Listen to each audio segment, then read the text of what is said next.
This is the code to insert node at end. इसके लिए हमें डबल पॉइंटर चाहिए, that is start of type node.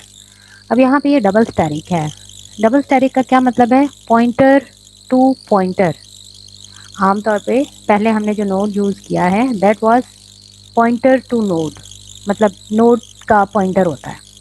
अब हमें डबल लिंक लिस्ट को ट्रेवर्स करने के लिए या उसको प्रोसेस करने के लिए हमें डबल पॉइंटर चाहिए होता है, that is pointer to pointer.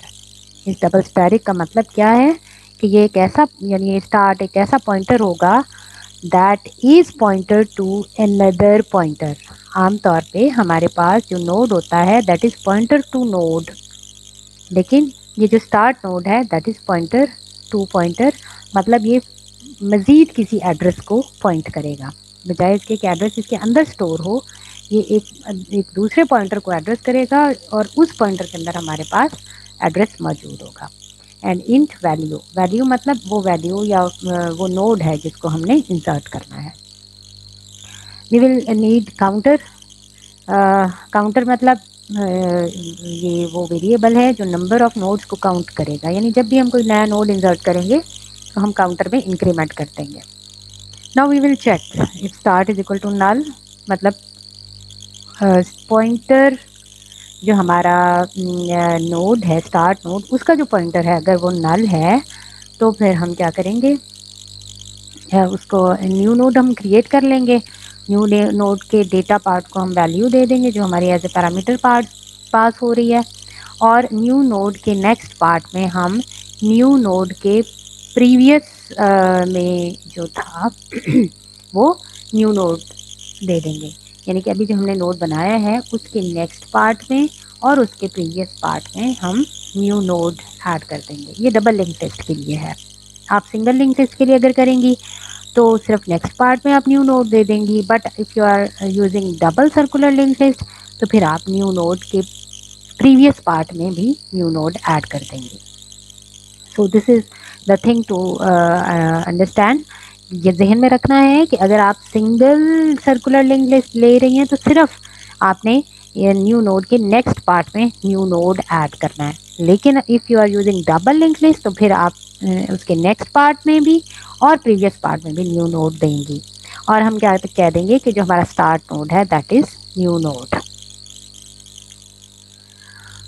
अच्छा, उसके बाद क्या है कि अगर हमारे पास लिस्ट एम्प्टी नहीं है तो हमने क्या करना है, लास्ट नोड को फाइंड आउट करना है, क्योंकि हमने डेटा को न्यू नोड को एंड में इंसर्ट करना है तो उसके लिए हमें लास्ट नोड पे पहुंचना पड़ेगा ना।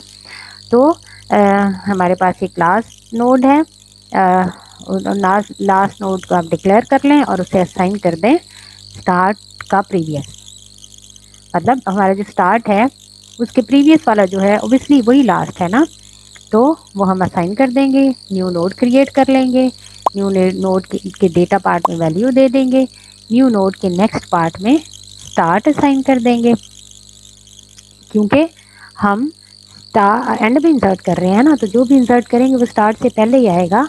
तो न्यू नोड के नेक्स्ट पार्ट में स्टार्ट ऐड कर देंगे और स्टार्ट के प्रीवियस में न्यू नोड दे देंगे, और स्टार्ट से पहले क्योंकि न्यू नोड अभी जो इंसर्ट किया है वो हम उसके प्रीवियस में न्यू नोड ऐड कर देंगे ताकि वो दोनों का लिंक इस्टेब्लिश हो जाए।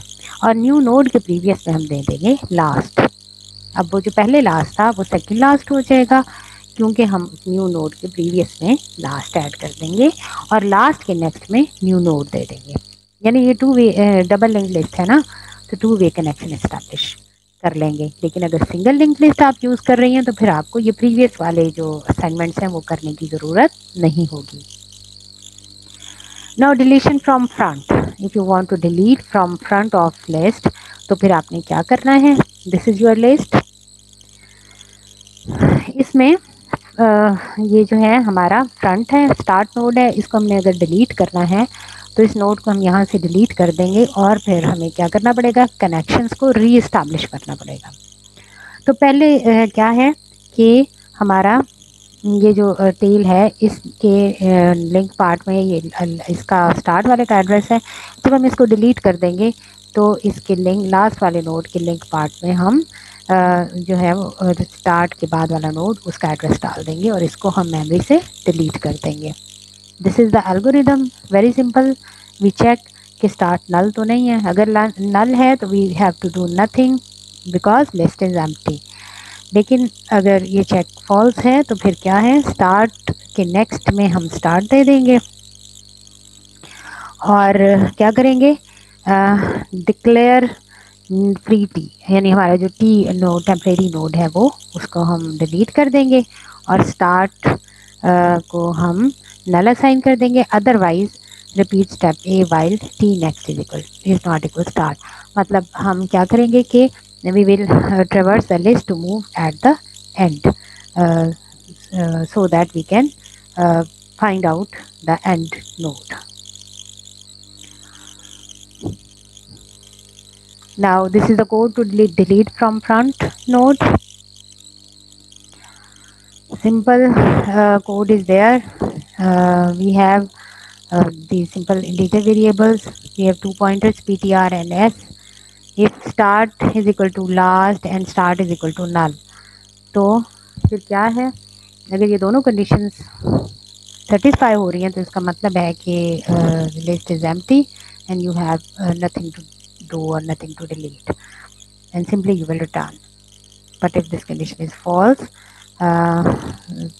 then we will ask the position user to enter the position of the node to be deleted and we will input the position in POS. So if counter is less than POS, मतलब हमारे total number of nodes जो हैं वो less than POS position से कम है, तो इसका मतलब है पोजीशन आउट ऑफ रेंज। जो यूज़र ने पोजीशन एंटर की है वो आउट ऑफ रेंज है।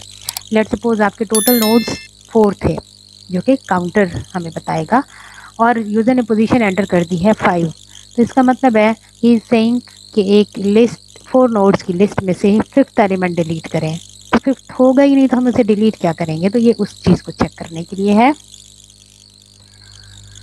अच्छा, वो चेक कर लिया हमने। अब हम क्या कहेंगे, S is equal to start node है। If position is equal to 1 तो क्या है, काउंटर माइनस माइनस, मतलब पहली पोजीशन अगर हमारे पास आ गई है मतलब वो पहला नोड है तो काउंटर माइनस, मतलब हमने उसको डिलीट करना है, इसलिए आप नंबर ऑफ नोड्स भी कम हो जाएंगे।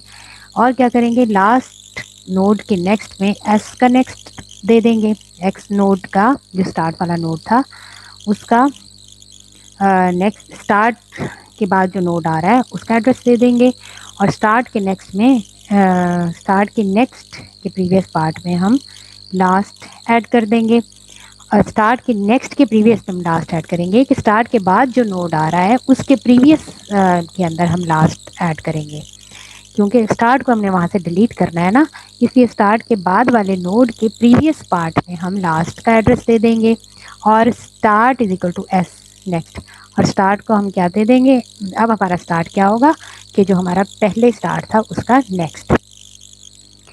अब स्टार्ट को हमने डिलीट कर दिया और उसके बाद जो नोड आ रहा था वो हमारा स्टार्ट बन गया है और फिर हम एस को डिलीट कर देंगे और simple message to intimate the user that data has been deleted.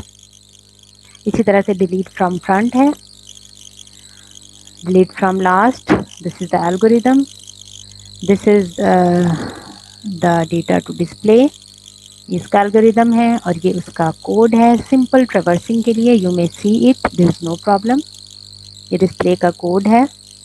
now this is the application, a good example of an application where circular linkage should be used in is a time sharing problem solved by the operating system। ये चीज़ पहले भी मैंने अभी आपसे discuss की कि जो हम मल्टीटास्किंग सिस्टम्स होते हैं बेसिकली वो टाइम शेयरिंग होते हैं। आपका जो सीपीयू का टाइम है वो डिफरेंट एप्लीकेशंस के दरमियान शेयर हो रहा होता है। CPU gives a bit slice of time to every application that is running in multitasking mode and switch the control from one application to other after the completion of that time slice। तो एक के बाद दूसरी कौन सी application आएगी और दूसरी के बाद तीसरी, किस तरह से सीपीयू आपके ऑपरेटिंग सिस्टम को पता चलेगा कि पहली एप्लीकेशन के बाद कौन सी दूसरी एप्लीकेशन पिक करनी है, किस सीक्वेंस में एप्लीकेशंस को पिक करना है। तो ये सारा जो मैकेनिज्म होता है that is controlled using circular linked list. So the circular linked list is very good implementation of multitasking through operating system. That's all. If you have any question about circular linked list, you may ask. Thank you. Allah Hafiz.